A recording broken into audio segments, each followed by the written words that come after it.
RPAR. Very good. Today's presentation is brought to you by RVAR's Technology Committee. This is a hybrid class. We've got about 10 or 12 folks here at the RVAR office, and the rest are attending via Zoom. Laura Benjamin is joining us from her office so she can monitor those joining us via Zoom. For those of you on Zoom, please mute your mics until you have a question. There will be times during today's class we will ask for questions. For those of you on Zoom, you can either type something into the Zoom chat and Laura will monitor it and ask the question for you, or you can unmute yourself and then ask the question yourself. We are recording today's class and we'll make the recording available for at least 30 days. We will be sending a survey out to the attendees for today's class, and we do ask that you take a few minutes and fill that out. We do want your input on today's class, but we're also seeking suggestions for other classes, and this is one of the tools we use to determine what it is we're going to bring to you in the future. Before we get started, let me mention a couple upcoming RVAR events. The Tech Committee is offering its next class on Wednesday, October 11th. Several agents in the area will share their social media marketing success stories.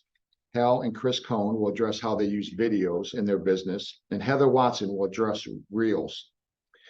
Also please plan to attend RVAR's annual Fall Tailgate and Cornhole Tournament, Thursday, October the 12th, here at the RVAR office. Registration is available online. Flyers are available for those attending in person. And now for today's class. Jay Kilby is a longtime member of RVAR's Tech Committee, and he serves as RVAR's president-elect.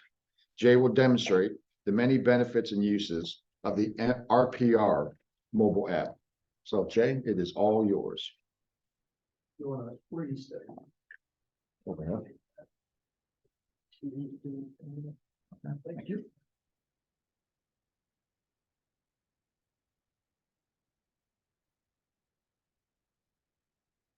Okay, thank you everyone for coming in Zoom land and here in the class. Like Bob said, thank you for the introduction. I'm Jay Kilby with RE/MAX All-Stars. Just a little bit quick about me. I joined the business in 2006 with RE/MAX All-Stars. I've been with them ever since. Joined the board in 2018, 2019, something in that general range, and moved up to leadership a few years ago. So I appreciate you being here today from the Technology Committee. We try to add value here with all of the background technologies that we use and have as member benefits to everyone at the RVAR. So thanks for doing this. Thanks for joining us. A few notes on how we'll do the class. Feel free to stop me if you'd like to and ask a question.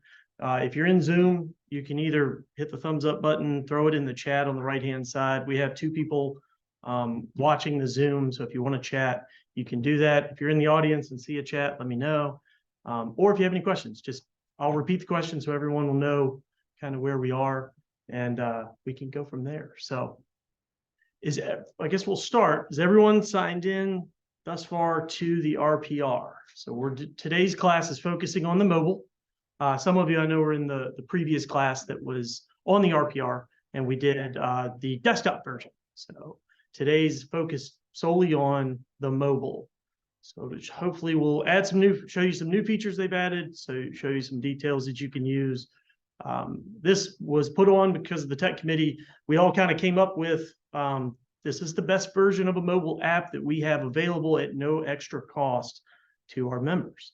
So that was how we arrived here.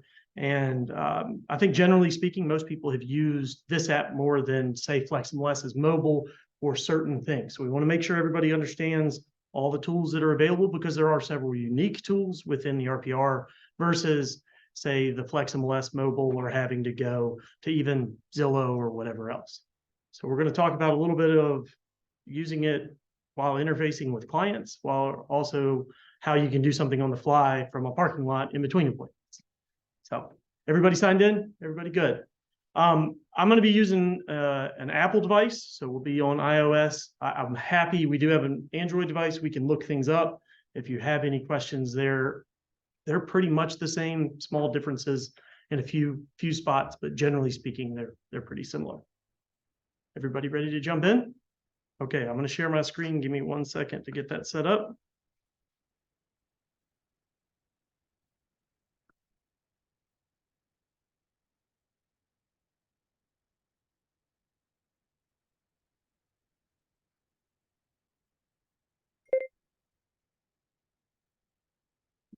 sure there's no background audio, right? Okay, good. All right, so we're going back to the RPR. So I'm doing it on an iPad. There will be a couple nuanced differences between the interface, but generally speaking, everything should be in the same spot. If it's not, feel free to jump in and tell me that you're lost. A couple things to start with setup. If you can, go down, go to the cursor here with the magnifying glass. Click that if you wouldn't mind. And we're all going to punch in an address so that we're all looking at the same property when we are searching for things. So everyone is there. I will hover over where I'm getting ready to click as I'm going to click so that you'll know where to go. I'll also describe it in case you can't see it. So click on the magnifying glass. Don't follow my cursor here. And we are going to punch in this address here.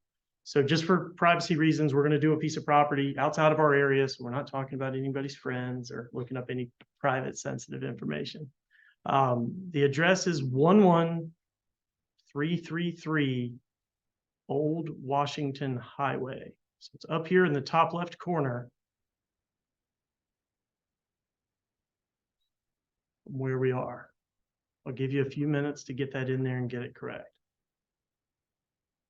One thing to note, just in case somebody was not able to get signed in the chat of our Zoom is a little website you can click on and go to get signed up. So if anybody walks through in your office and you're watching at your office and they want to jump in and get signed in, that's the way to do it. Okay, everybody there? Okay, so we're going to start there. If you are on that piece of property and you see it, I would like you to go down to the very bottom and hit the save button.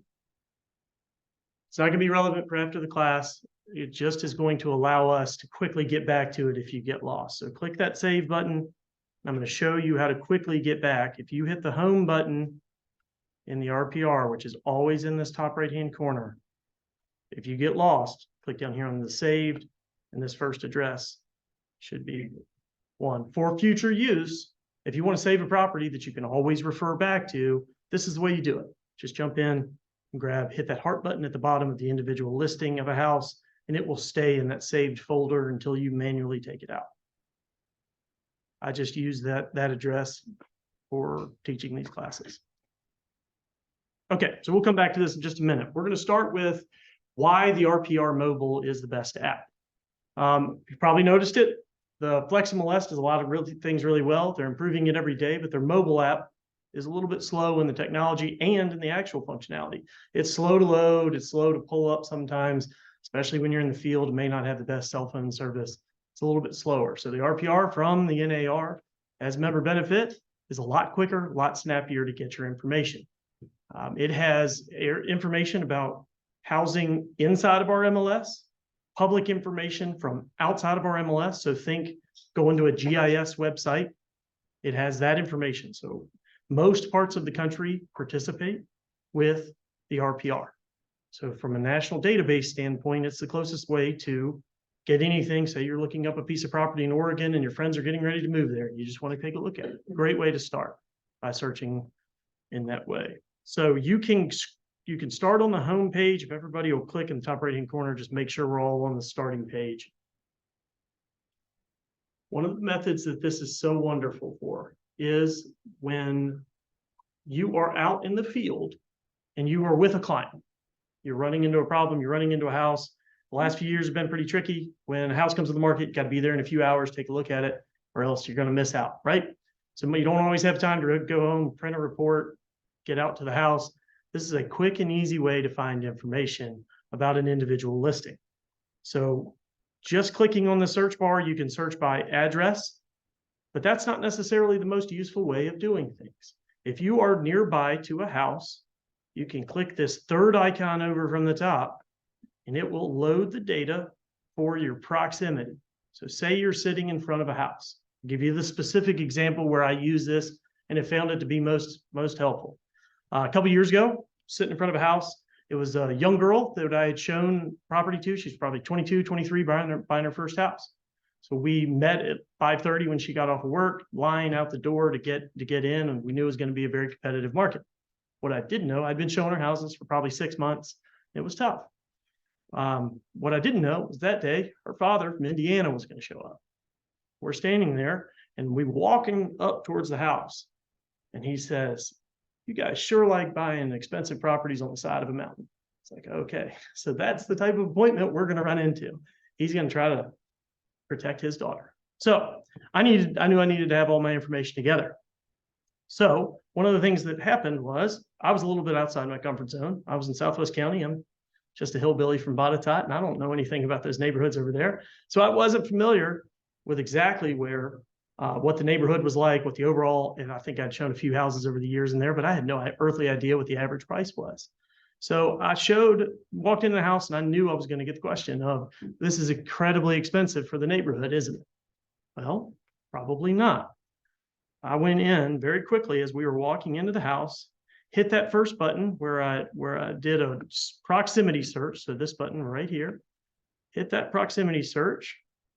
I went in and removed the boundary. So let's just zoom in to something nearby. We're at the RVAR. So this is showing a proximity to the RVAR office. I was able to very, very quickly pull up all the information for a neighboring subdivision. What we're seeing in this particular spot is the RVM, which is the Realtor Valuation Model, or a quick and easy way to search values of nearby properties. Think of it similar to a Zestimate. Not the most accurate in the world, but it gives you a ballpark.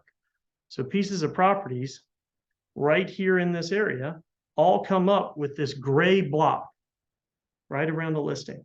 So if you zoom in anywhere on that map, it should show up. You might have to hit the remove boundary button. It will show up with the RVM on there.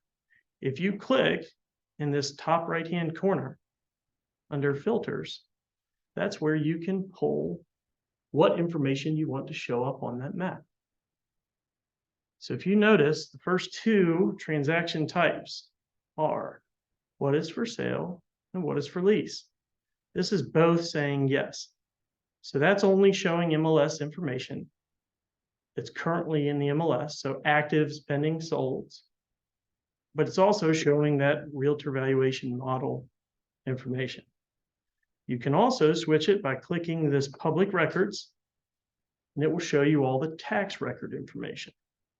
So aggregating, regardless of which municipality you're in, it's going to pull the Roanoke County information, the Roanoke City information, whatever it is, and put it on there. So if I go back here and click apply, pulls up that information and changes it over. So let's just say here's a house that's for sale currently, right? This was on Janney over kind of in the neighborhood right below 419 where all the Christmas lights are and all that. If you're familiar, you can just click any one of these gray blocks and it's going to show you that particular house's information. So one of the things that father that was trying to protect his daughter said, "Hey, I see that pending sign across the street. How much is that house?" Far and away, the fastest way to get that information or have it ready is go to the RPR. So it's proximity showing you what information is right around you. Back before the pandemic, we used to throw people in the car and drive down the road with them and get to know them really well while they were our buyer. It was really helpful because you'd inevitably drive by a sign. And back then there was inventory. There was no way for you to keep up with every house that was on the market. So driving by on Main Street and say, "Hey, what was that house we just passed?" And all I had to do was say, I'll look it up as soon as we get parked and not text while driving, and pull it up, hit the button, and that's the fastest way to get there. So when you click that, I'll show you what the public records look like. I just clicked a random house. Any of those gray blocks will do. You want to click one, and it will pull up the individual information. Right? So here, your first thing it shows is that RVM I was talking about. Again, just for simplicity, think the Zestimate. It uses a lot of different features and ways. It uses sales, tax records, all that to come up with that model. You know, just like anything like that, sometimes it's a little bit more accurate than others. Everybody with me on that? Any questions so far? Okay, so let's go through this information and then we're going to come right back to the map on an individual house that's not on the market. So the advantage to that is this is pulling records from public data sources. So you do have to remember the disclaimer that it's not set in stone, it's not perfect, it's based on tax records. It also can be based on previous listing information. So say it sold 4 or 5 years ago, it will also give you the opportunity to look at that information very quickly, right? So scrolling down, here's what it is. Gives you the bedrooms, bathrooms, square footage, total acreage, and then that valuation model. Here you'll find your tax ID and the owner in case that's relevant information. So say, protective parent saying, oh, well, then, Jane Doe lives across the street. Well, let me look that up really quickly for you. Yes, Jane Doe does live right across the street. There's a few things. We're going to come back to the mapping here in just a moment. So I'm going to scroll on down. Property facts. This is one of my favorite parts. It gives you information from the public site. If you notice the public here is highlighted. Again, that's telling you that this is GIS information. That's public information on sites. You're also allowed to make changes. If you remember the desktop class, if you want to make notes about it and you know that there was a bedroom that was compliant in the basement, for a bedroom, there's actually 5 bedrooms in this house, you can go in and make that change so that when you went back to do some form of a comparable analysis, it would be reflected in there. If I make a change in there, does it reflect for everyone else or just? Great question. Thank you. Carla asked a great question about if we make a change in there, does that make a change anywhere else or is it just within my RPR account? It is just within my RPR account. So I'm the only one that can see that. Now, if you take that and export it as a report to someone else, it would be reflected in that. So if you're using it for a comparable market analysis, then it would show in there as a 5-bedroom home, to use that specific example. So all the information's right here, tax records coming down. Here's your next series of tools. It's one of the most beneficial things within the RPR. So this is again within a property, individual property. This stuff is typically most relevant when you're sitting there during a listing appointment. So our online forms are not the most easily accessible just from your mobile phone while you're sitting at the table with a seller. Here's a great spot. Well, hey, Jay, I'm getting ready to list my house. We're going to sell it for $300,000. How much equity do I have?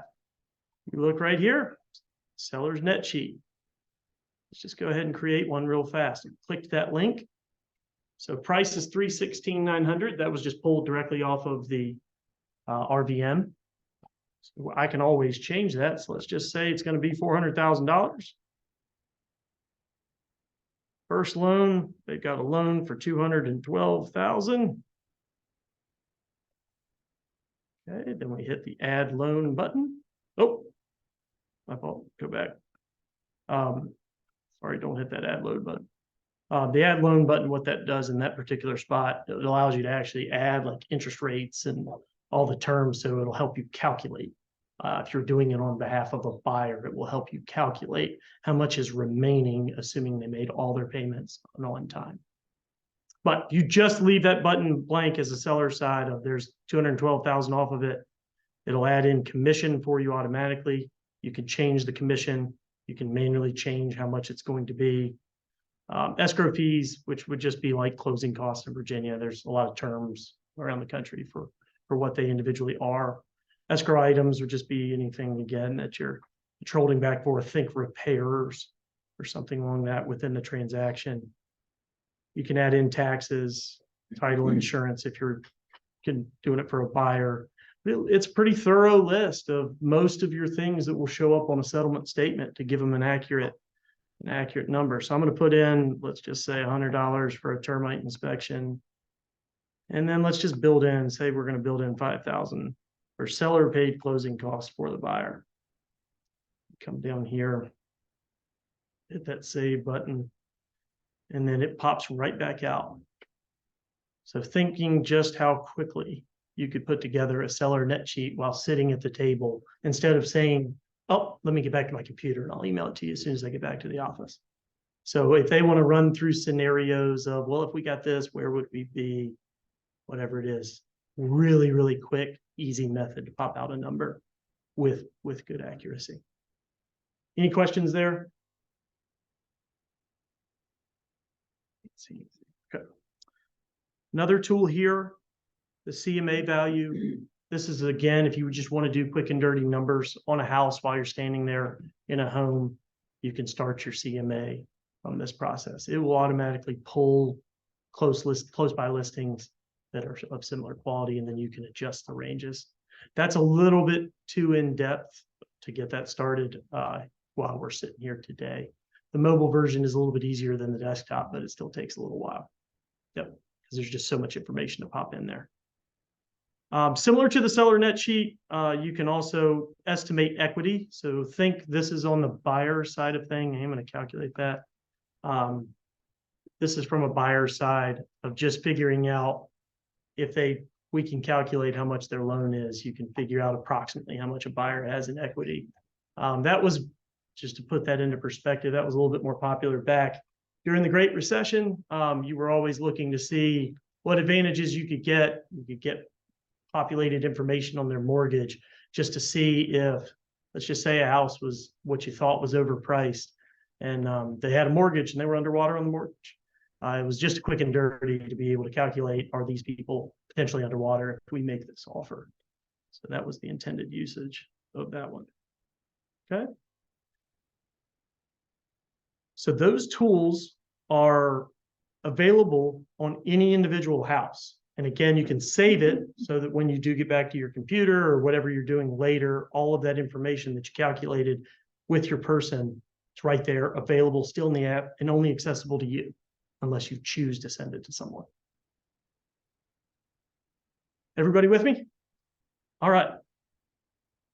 Scrolling down just a little bit further. This one's a little bit more relevant today.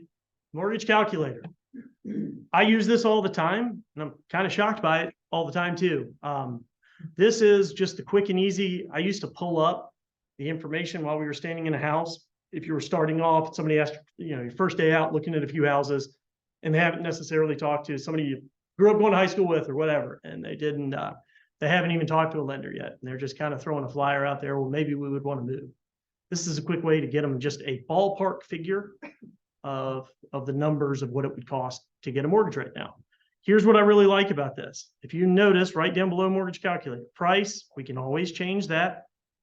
30 years, 20% down payment, 7.19% interest. That is always brought up to speed. That is updated and calculated based upon the average index of mortgages across the country.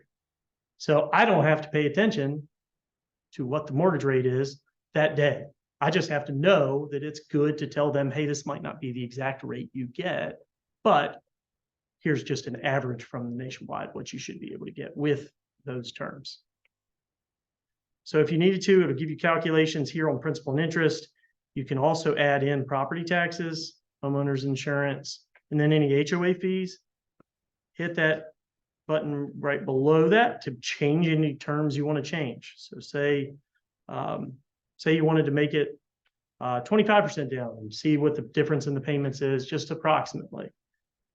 Again, we're going to come back to this in just a second, but the property taxes are available on this sheet too, should you want to throw it in there. Right? As always, comes with a disclaimer. Make sure you're telling them that that's an estimate, but that is not an exact figure. We're not mortgage professionals. So, any questions about that? Anybody see anything they want to talk about? We're all good in the classroom, Zoom land? Anybody? Okay, click in the back button up here at the top left, which is always how you navigate this app.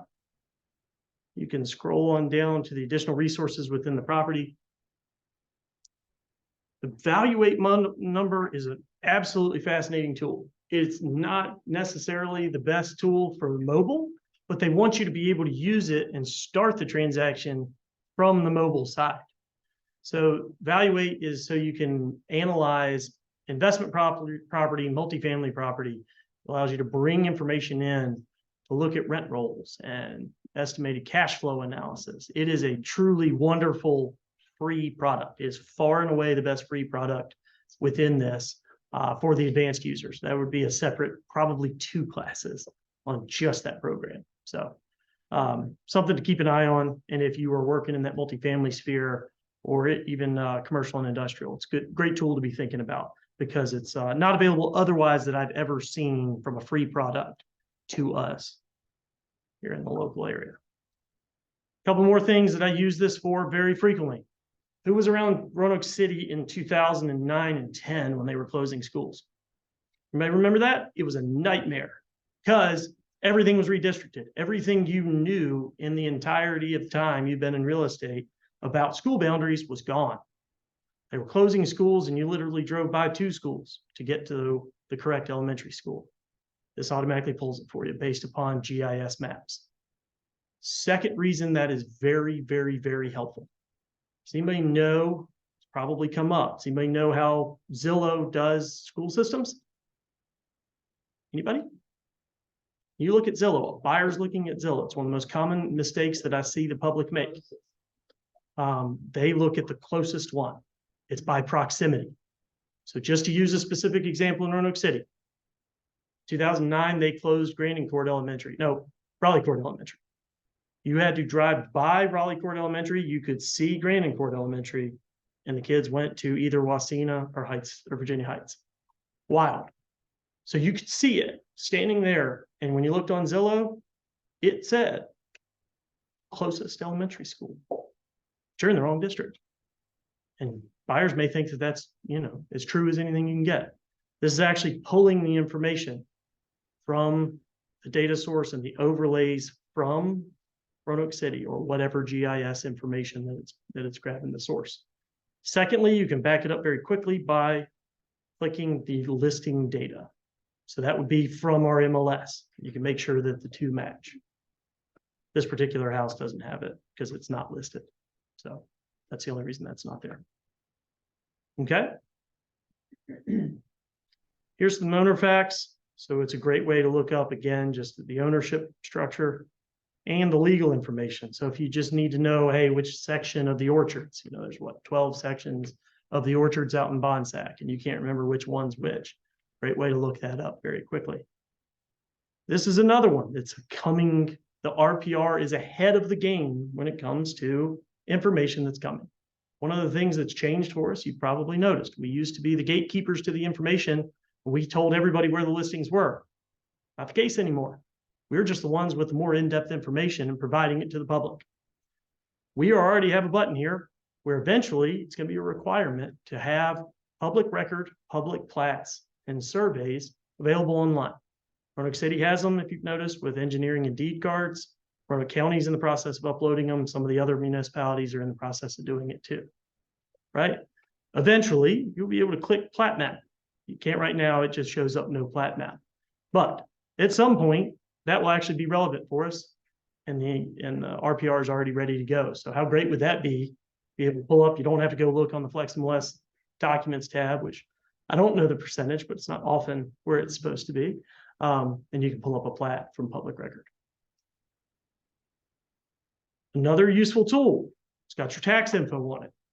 So for your municipalities that change and do updated tax information every year or do reassessments every 4, this is a quick and easy way to find out what the tax value is on a piece of property, what the tax assessment.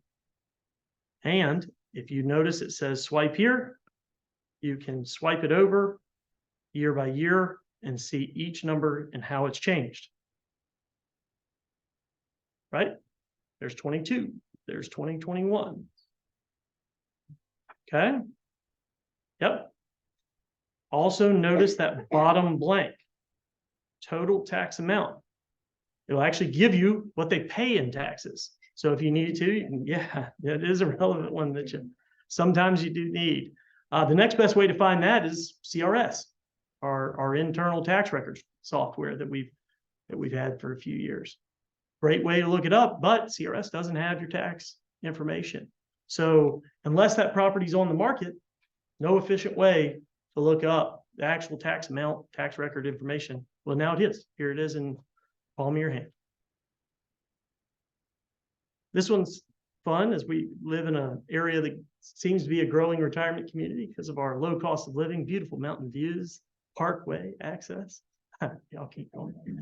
This is just an AARP livability index that has information about individual pieces of property, about the quality of life. There is some internal information that gives it to you, just statistics that you can get on an individual piece of property as well. So if somebody were to say, hey, how much is the average house in Roanoke, Virginia? Well, there it is right there. And relative to the house that you're looking at. Median estimated home value. Okay. Any questions about an individual house that's off the market? Nope.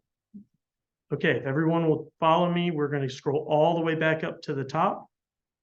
We're going to look at the map feature really quickly. All right. So how many people have been in the field and someone has said, hey, where's that back line? Is it along that tree line? Is it along the creek on the other side of the tree line? Wherever it may be.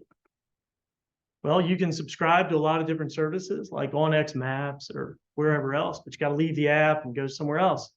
Here it is, once again, GIS information. Right, ready, and with everything you need to do it.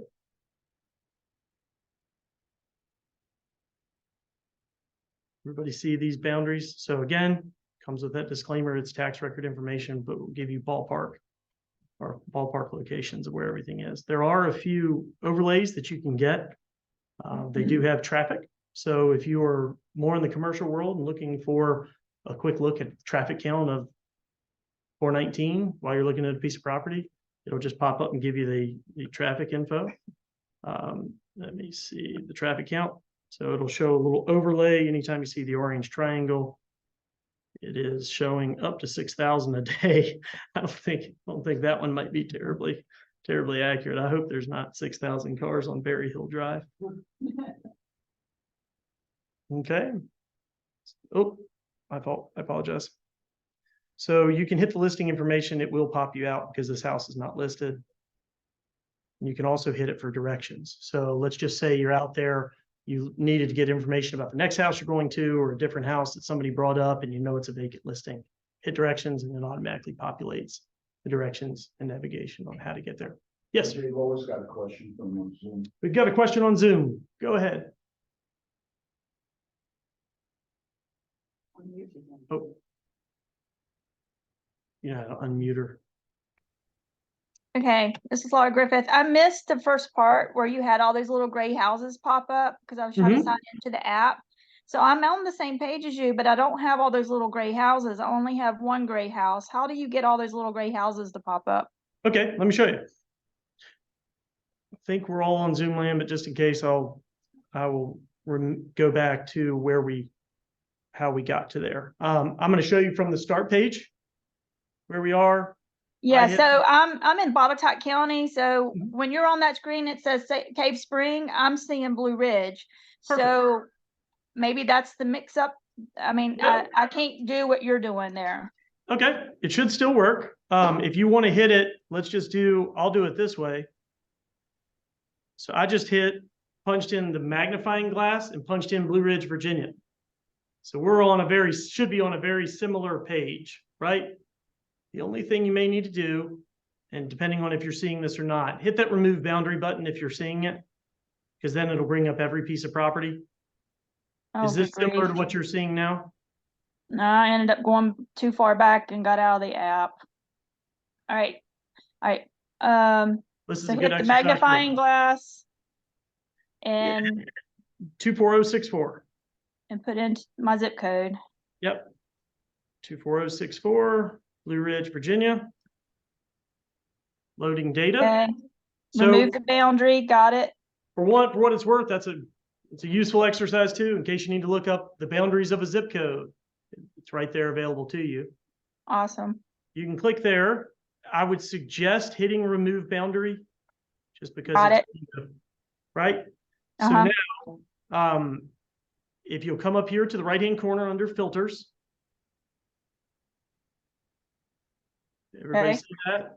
And come down. Right now, mine is showing, and everybody's will be a little bit different here potentially, but we can all get to the same spot. You just click public records and hit yes. And then just make sure your property types are included.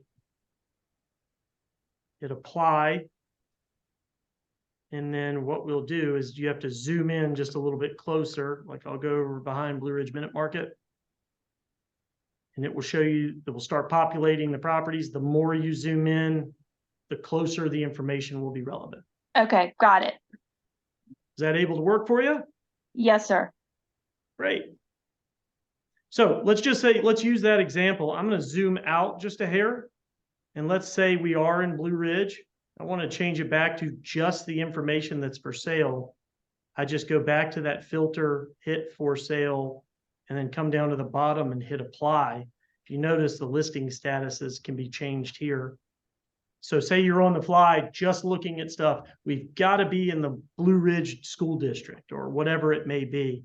That would be the easiest way to do it, is hit for sale, yes, hit apply, and it will show you everything that's in the Blue Ridge, that district for sale, and you just hit. You can see it in a list format or a map format. Great, that's cool. Thanks. Yep, and notice how quick that is for pulling up the information on an active listing. So I have a question. Yes. So when you go to click for sale, for lease, or public information, why can't you click them all? Because it keeps like, yeah, it'll knock off that and just do public. Great question. Okay, so the question was, when you go in and click in here under the filter, why can we not have all three of these on at once? One of the things it's trying to do is create a pure environment of what you're seeing so it cannot be easily confused.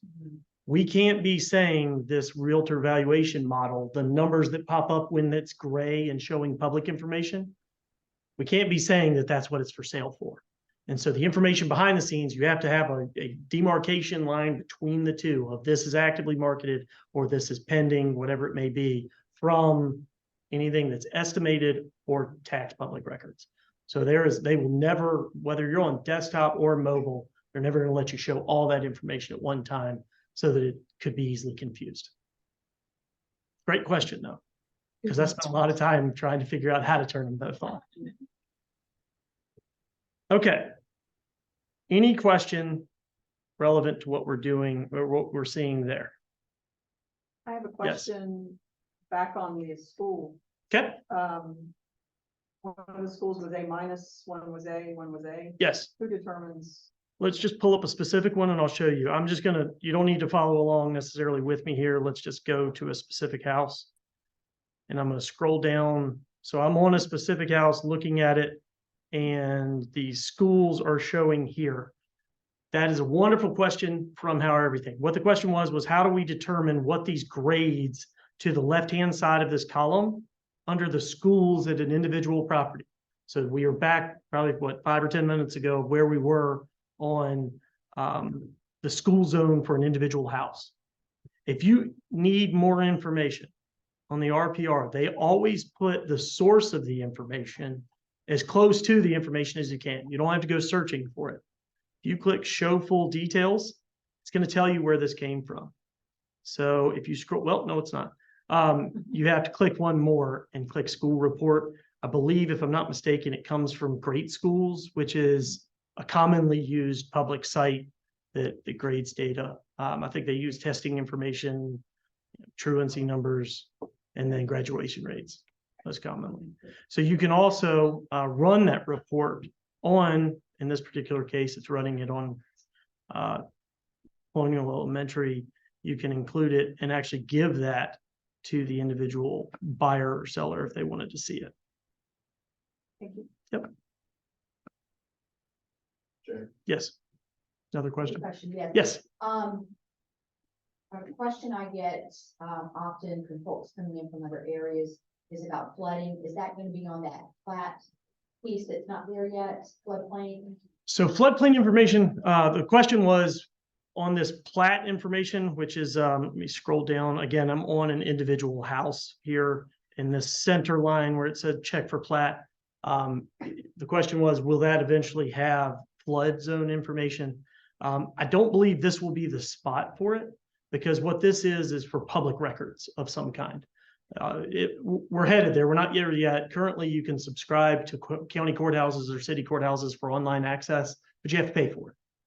Eventually, that will be public domain. Anything available at the courthouse will be online and hopefully for free. At that point, this is just a space for the information relevant to a plat. Yeah.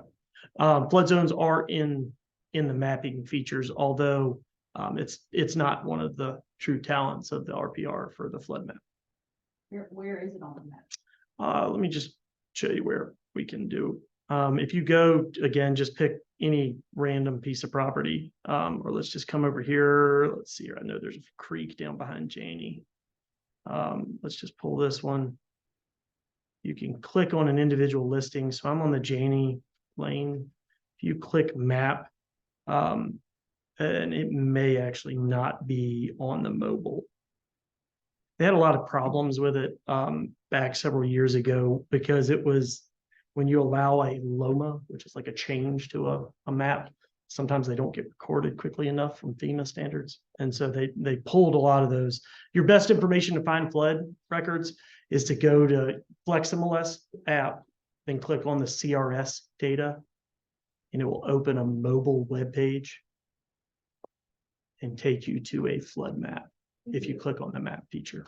And I think that class, if you want to specifically look for it, we still have it on the RVAR's YouTube page, if I'm not mistaken. I probably should check that before I say it. Laura's probably glaring at me in the other room right now. But that's just Tuesday, isn't it, Laura? Okay. No, I'm kidding, Laura. Not good on great. Sorry, I got out of the app. I need to close it and reopen it. Okay. So we're moving back to the home page. So far what we've had is in individual pages. We're looking at things from the standpoint of out in the field with a buyer. It's the quickest way to get the information. Let's also look at it from the standpoint of you're in between appointments and you're just trying to do a little bit of research about your next appointment, and you don't necessarily need it as quickly as you would, but still just records and information that you can get because you can't get to your computer very fast. So let's all click on, if you were able to save that one listing, that 11333, I clicked in the bottom right-hand corner under saved. If you remember, that was where we saved it to. You also have any pieces of property under recent that you've searched within the RPR, which is a wonderful feature to just be able to quickly get back in there if you didn't think to save it while you were doing it. If you click that saved button and then click that individual listing. Right, so this is the same page that we've been looking at. I specifically pulled this one up just because it's a saved listing in Richmond, so we can get into a little bit other information that I didn't want to do with a private property around here. So, okay, so I'm on this page. It's the same sheet we've already seen. One of the things that'll be on this page that we haven't talked about is their existing mortgage records. Right? So it's right here. This house was last sold in 2021. Mr. Gilmore and Mrs. Gilmore are the purchasers. Oh, actually, this one tells us it was a refinance. They must have purchased it before that. But it'll give you more record information on the fly than you can get anywhere else. So it'll also give you, if you scroll over, it'll give you the history of deeds of trust, which is really helpful in the era of second mortgages and things like that. You can figure out if there were two loans recorded around the same time, you know, one's probably a second, or it'll even tell you that there's a home equity line as opposed to a standalone refi or a purchase money loan. It'll give you that information if that was available in the deed of trust when recorded at the courthouse. It'll tell you most of the time the terms of how long, who the original lender was, it was relevant to us. I've got a listing right now that's an assumable VA loan. Who would have ever thought we're back to assuming loans? Well, you can at 2.375 right now. But it will give you the recordation document number so that if you need to get someone to pull it up, It'll give you all the relevant information to the financing that you may need.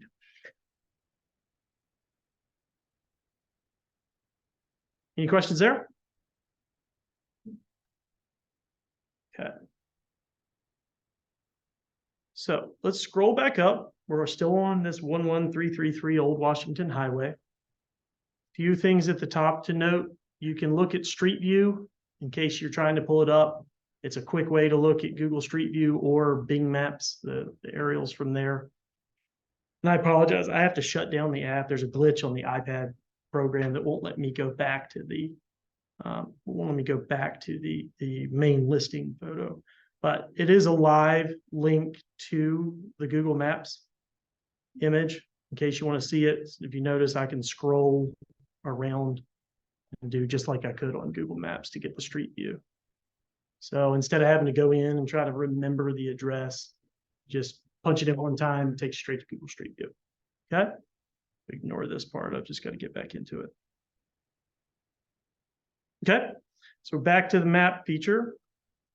If you notice across the top here, it's going to show you the aerial with the property boundaries that we have. There are also your different tabs.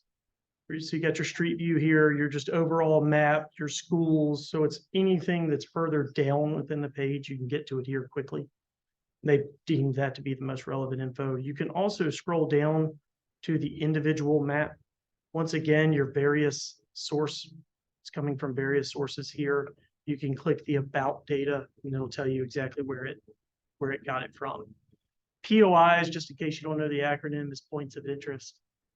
And so for someone that's really needing to be near a hospital, for example, or whatever it may be, you can click POIs and it will show up with any individual information and show you nearby where the banks are or where a hospital is. For insurance purposes, it comes up on occasion of just how close is your local fire department or rescue squad, right? It also includes quality of life items like parks and things like that, right? So all you do is just hit one of those and it'll pop up and show you it on the map, right? So, gosh, every time I got to go back out of it. Yeah. So all of your map layers are there, your directions are there. Your schools, again, will show on the individual information. Okay.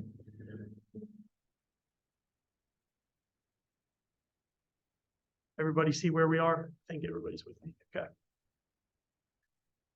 We're going to go back out. One of the things that this is also relevant for is we are very fortunate to have a tool because our local commercial market is not heavily used within our MLS. They use other data sources like Crexi, LoopNet, CoStar, some of those.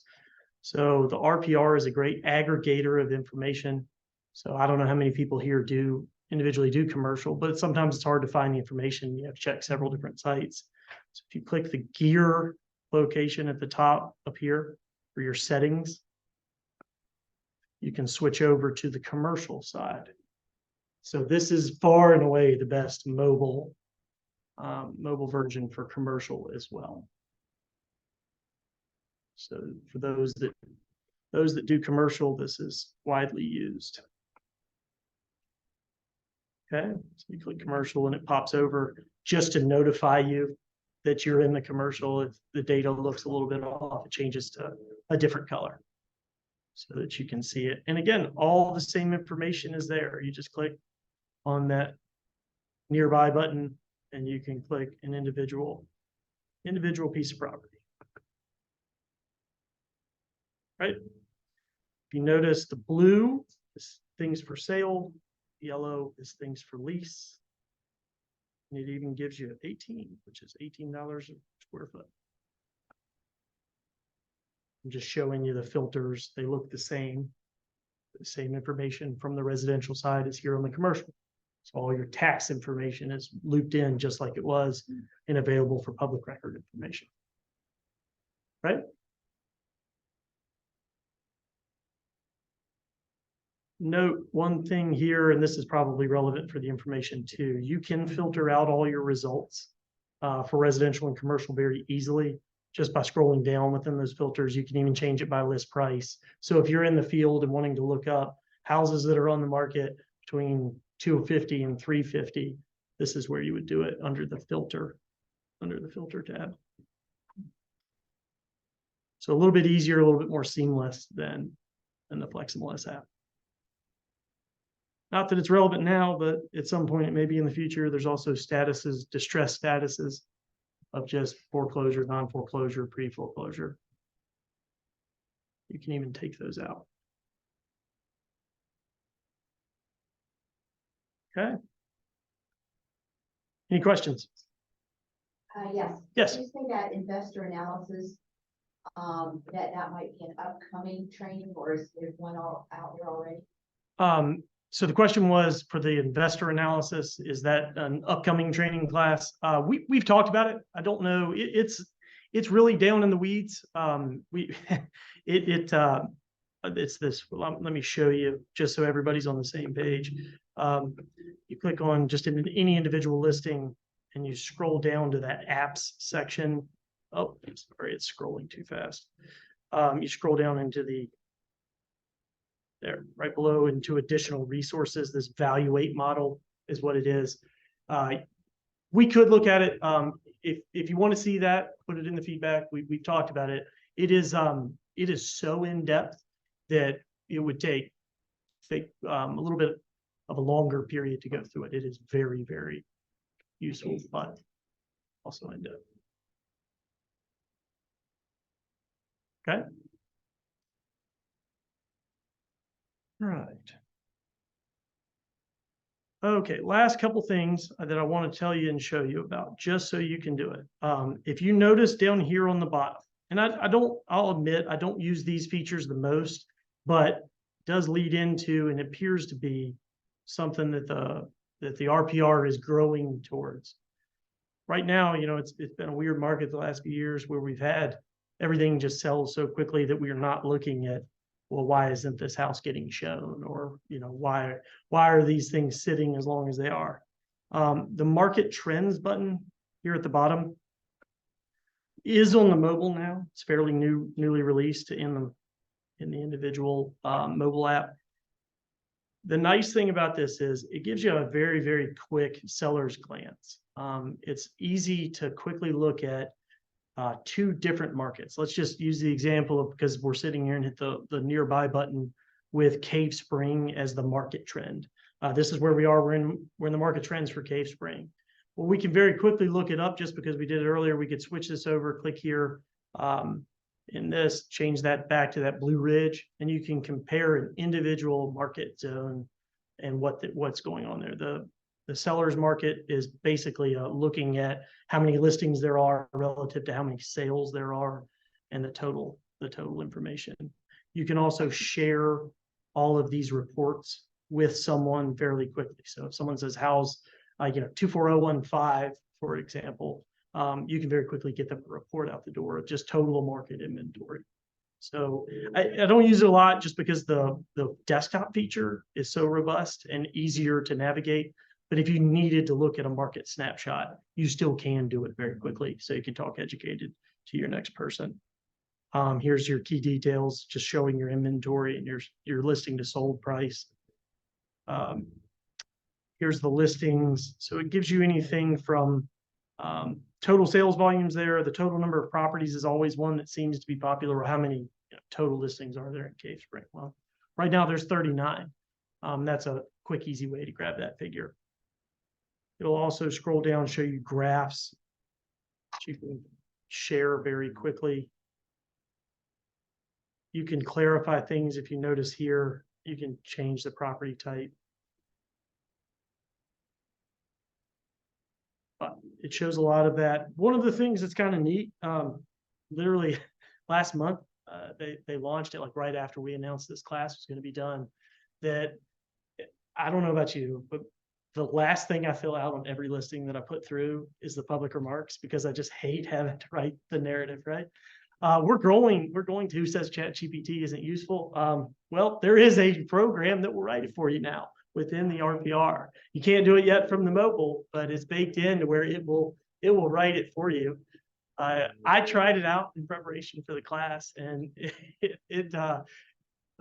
it's even with my Botetitan education, it still was a little bit lacking relative to what it was. It was not how I naturally speak, which may be a good thing. I don't know. But it does show you that the RPR is really advancing. I mean, that's an early tool. It's backed by the actual ChatGPT, not some off-brand AI that's coming out. It will also do the same thing for the market trends. So it will actually give you a script, and it's as detail driven as you can get it, a script written in a professional manner, in a conversational manner. You can do it for social media. You can do it for just a strict analysis of the data, and it literally will rewrite everything for you. It's pretty wild. So if nothing else, go in and click on market trends on the desktop side, and it will, you can hit create, I think it's called create script up in the top right hand corner. It's right beside this button here in the share. It just sits right here, and we'll write your script for you. So I tried it. Yeah, I really was trying to find a loophole to that one myself for very, very selfish reasons. So again, not super helpful, but just for quick grab and go statistics, it's certainly sufficient to fill a void. Okay, so is there any way that you are using the RPR that we have not covered today? Bob's got one. Before you do, let's Oh. have Laura finish that question.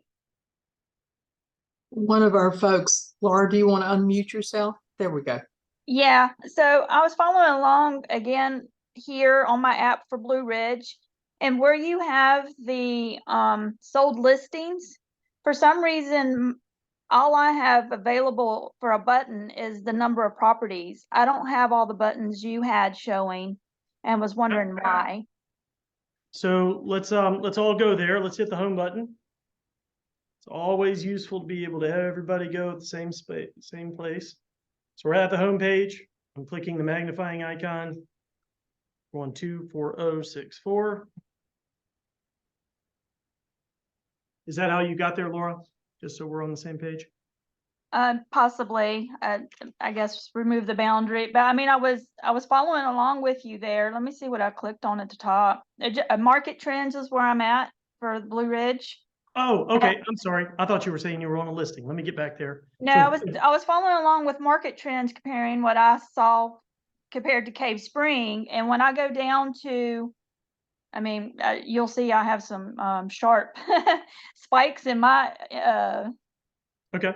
So chart. just to But show if you go everybody, down to sold listings, let me I show only everybody have- really. yeah. Let me show everybody really quickly how to get there. Thank you. Sorry, I Okay. didn't mean to interrupt you. So come down here, home button, and then hit market trends again in the bottom corner. And then we're going up to the top universal search bar, hitting 24064. So that's the zip code for Blue Ridge. And it will pop it up. Okay, Laura, go ahead. So if you go all the way down to sold listings, I only have one button available, and you had a whole list of them, and I'm just wondering right there, why do I not have that whole value there that you had? All I have is the number of properties.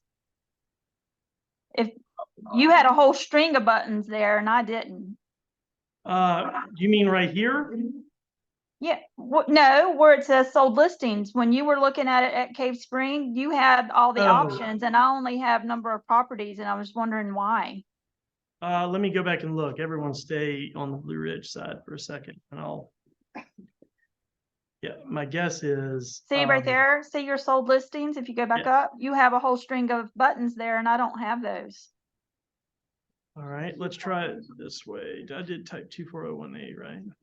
240, oh, Yeah, 1 second. I'm gonna make sure that I'm seeing it from the same view. Yep, there it is. I don't Mhm. have an answer for you. I'd be happy to look into it. I was just curious why I didn't have what you had is all. All right, let's see. Of course, there's only 2 properties that sold, so maybe that's the difference. It could be. Yeah. Yep. No, good question. Let me just pop in another zip code and see what it could be a difference between. Well, there it is for Daleville, so that's still in Botetourt County with the same numbers. Honestly, if I had to guess sitting here, it's probably that there is not enough information. Blue Ridge is a very small zip code. Mm-hmm. Okay. Total number of houses. Let's just check Troutville. See if that. I'm guessing that's what it is. Someone give me a sparsely populated zip code. If anybody can remember one. Let's try to pick. I think guess it's not a good example. Would Montvale be another sparsely? I mean, it's in between Blue Ridge and Bedford, but I think it's Bedford County, but I don't know the zip code. So there's 24077. Thank you for whoever suggestion was that. 24077 is a small zip code in Cloverdale, just because most of it's covered by either 24019 or 24175. And it doesn't have any of the other buttons too. So I'm guessing it is exactly that. What's that? Montvale doesn't have it either. So I'm guessing that it's probably removing, if there's not enough relevant information so that there's not some type of crazy spike because of outliers, it probably removes it. But I'll check it out. And Thank see. you. Absolutely. Okay, any other questions? So if I can, just want to revisit that. I want to make sure everybody, that we've covered the topics that you use the RPR for on the mobile side. Is there anything I've missed that anyone's aware of? Anybody in Zoom? Any last questions? Okay, well, I am available. Let me change the view real quick. Okay. So I'm available. I am happy to talk, meet with any one of you. If you would like to ask questions that you didn't feel comfortable asking while we were on the Zoom today. So call me, text me, email me, whatever you need. The videos from the class are typically made available afterwards. So if you want to come back and just run through it, we are happy to do that. So if you have anything, please give me a call. We are going to send out a survey for the class. Let us know how we can do this better. We're trying to do more of these classes to help with the technology side of things, just the technology committee. The education committee is also very active, doing great things. So keep an eye out. They've done a lot of classes over the last year, in addition to the technology committee doing some. So please check out the survey. Let us know how we can get better. And I appreciate your time today. Thank you. Thank you.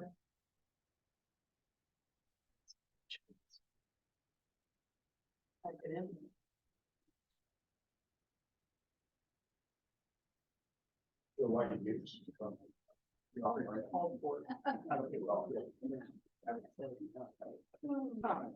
might try it again.